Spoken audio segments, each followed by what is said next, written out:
जम्मू में गुपकार अलायंस की बैठक होगी। जम्मू कश्मीर के पूर्व मुख्यमंत्री फारूक अब्दुल्ला ने अपने घर पर ऑल पार्टी मीटिंग बुलाई है। इस सर्वदलीय बैठक में national conference, Congress, PDP, Shiv Sena, JDU, CPI और अकाली दल के नेता हिस्सा लेंगे।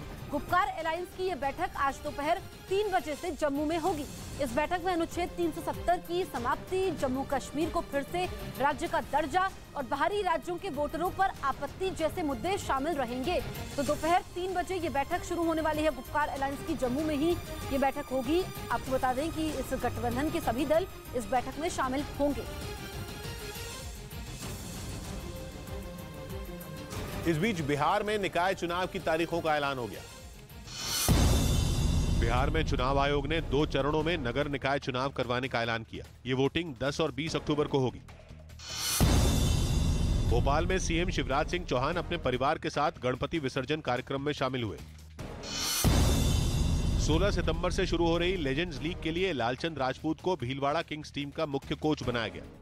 जम्मू यूनिवर्सिटी में असिस्टेंट प्रोफेसर की खुदकुशी के मामले में हंगामा शुरू हो गया। वहां विरोध प्रदर्शन कर रहे छात्रों ने आरोप लगाया कि प्रोफेसर चंद्रशेखर को आत्महत्या के लिए मजबूर किया गया और इसके लिए उन्होंने यूनिवर्सिटी के ही कुछ लोगों को जिम्मेदार ठहराया। उनका दावा था कि असिस्टेंट प्रोफेसर चंद्रशेखर साइकोलॉजी विभाग के एचओडी यानी हेड ऑफ डिपार्टमेंट बनने वाले थे, इसलिए जानबूझकर उनके खिलाफ फर्जी शिकायत की गई। जबरदस्ती होगी, इंसाफ के लिए जबरदस्ती होगी, क्योंकि एक बंदे ने जान गंवाई है। प्रोफेसर के घर वालों ने भी आरोप लगाया कि कुछ लोग उन्हें लंबे वक्त से तंग कर रहे थे। वहीं जम्मू कश्मीर SC/ST संगठन ने भी इस मामले की CBI जांच की मांग की। इस केस को फाइट करेंगे और तब तक फाइट करेंगे जब तक इसकी CBI इंक्वायरी का ऑर्डर नहीं होता है। असल में जम्मू यूनिवर्सिटी के असिस्टेंट प्रोफेसर चंद्रशेखर के खिलाफ कुछ छात्राओं ने शिकायत की थी, जिसके बाद जांच कमेटी ने उन्हें सस्पेंड कर दिया था। प्रदर्शन कर रहे छात्राओं ने दावा किया कि उनके खिलाफ साजिश रची गई, इसलिए उन्होंने 7 सितंबर को अपने कमरे में फांसी लगाकर जान दे दी थी।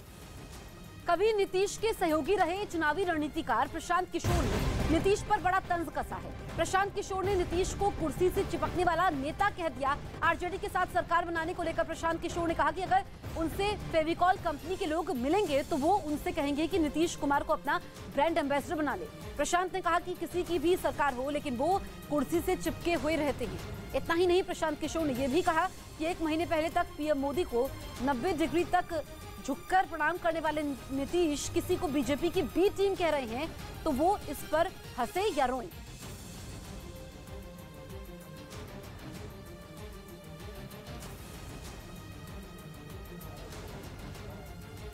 फेविकॉल के ऑनर्स अगर हमको मिलते, ब्रांड मैनेजर मिलते, तो मैं उनको कहता भैया नीतीश कुमार को अपना ब्रांड एम्बेसडर बनाओ, जन जन में आपकी बात, आपके ब्रांड का भरोसा बढ़ जाएगा। अभी 1 महीना पहले तक मोदी जी के सामने 90 डिग्री पर झुक के प्रणाम करने वाला आदमी दूसरे को बीजेपी का बी टीम बता रहा है, तो उस पर मुझे ये नहीं समझ में आ रहा है कि हम हंसे कि रोए। अभी 1 महीना पहले तक मोदी जी के सामने 90 डिग्री पर झुक के प्रणाम करने वाला आदमी दूसरे को बीजेपी का बी टीम बता रहा है, तो उस पर मुझे ये नहीं समझ में आ रहा है कि हम हंसे कि रोए। मध्य प्रदेश के रायसेन में इन दिनों उपवास सुर्खियों में है। जैन समुदाय के इस आयोजन का मकसद लोगों को मोबाइल फोन की लत से छुटकारा दिलाना है।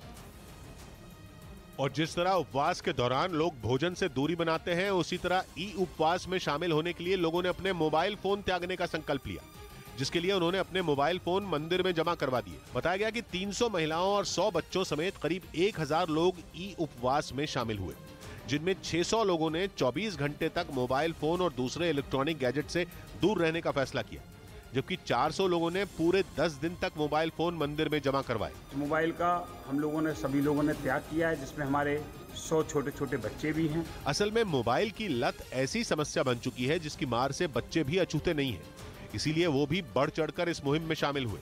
हमारे यहाँ ना ही कंप्यूटर चलता है और ना ही मोबाइल चलाते हैं। एक रिपोर्ट के मुताबिक मोबाइल फोन पर समय बिताने के मामले में भारत पूरी दुनिया में 5वें नंबर पर है।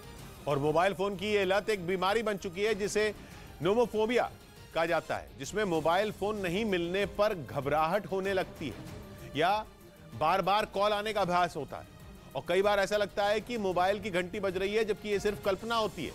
साथ ही इस बीमारी से पीड़ित लोगों को मोबाइल फोन से जुड़े सपने भी आने लगते हैं, जैसे उनका मोबाइल चोरी हो गया है या फिर गिर गया है इसी घबराहट में वो लोग नींद से अचानक जाग जाते हैं, जिसका सीधा असर सेहत पर पड़ता है। और इस बीमारी से बचने के लिए डॉक्टर मोबाइल से थोड़ी दूरी बनाने और सोते वक्त फोन को बिस्तर से दूर रखने की सलाह देते हैं, क्योंकि आज मोबाइल फोन की इस लत का असर छोटे बच्चों से लेकर बुजुर्गों तक सभी पर देखने को मिल रहा है।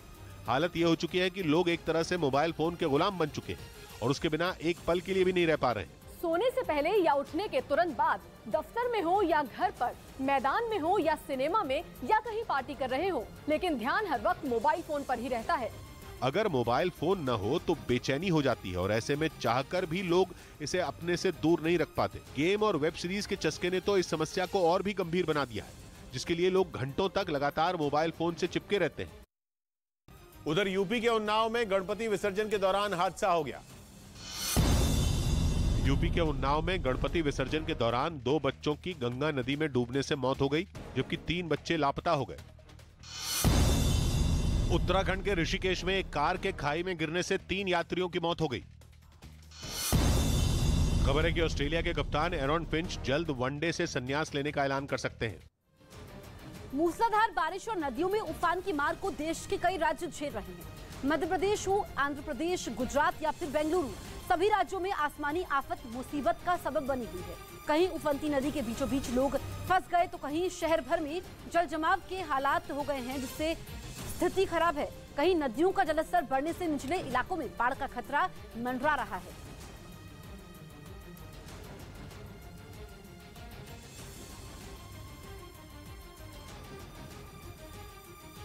इधर ताइवान के साथ जारी तनातनी के बीच चीन ने अमेरिका की चुनौती से निपटने के लिए अपने हथियारों को धार देना तेज कर दिया। खबर है कि उसने भी अमेरिका के स्विच ब्लेड ड्रोन जैसा खतरनाक आत्मघाती ड्रोन तैयार कर लिया, जिसका एक वीडियो जारी कर चीन ने अमेरिका को अपनी ताकत दिखाने की कोशिश की।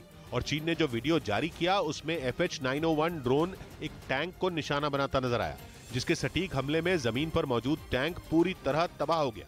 चीन के सरकारी अखबार ग्लोबल टाइम्स ने दावा किया कि उनका आत्मघाती ड्रोन सिर्फ जमीन से नहीं बल्कि आसमान में किसी एयरक्राफ्ट या किसी बड़े ड्रोन की मदद से भी लॉन्च किया जा सकता है। और चीन ने अपने इस घातक ड्रोन की झलक ऐसे वक्त में दुनिया को दिखाई जब ताइवान के मुद्दे पर अमेरिका से उसकी दुश्मनी ऐसा मोड़ ले चुकी है कि अब एक छोटी सी गलती दोनों देशों के बीच जंग भड़का सकती है। और ऐसा हुआ तो चीन के इस आत्मघाती ड्रोन को अमेरिका के उस स्विच ब्लेड ड्रोन का जवाब माना जा रहा है, जिसने यूक्रेन युद्ध में रूसी सेना को ऐसी चोट पहुंचाई कि स्विच ब्लेड ड्रोन को रूस के टैंकों का काल बता दिया गया। और चीन ने यह दिखाने की कोशिश की है कि उसका FH-901 ड्रोन भी अमेरिका के स्विच ब्लेड ड्रोन जितना घातक साबित हो सकता है, क्योंकि यह भी आत्मघाती ड्रोन है। मतलब यह बम नहीं बरसाता बल्कि खुद बम की तरह गिरकर टारगेट को सुहा कर देता है। चीन की मीडिया के मुताबिक स्विच ब्लेड ड्रोन की तरह उनका ड्रोन में भी बेहद शक्तिशाली कैमरे लगे, जो निशाने की सटीक तस्वीर लेने में उसकी मदद करते हैं। इस बीच बड़ी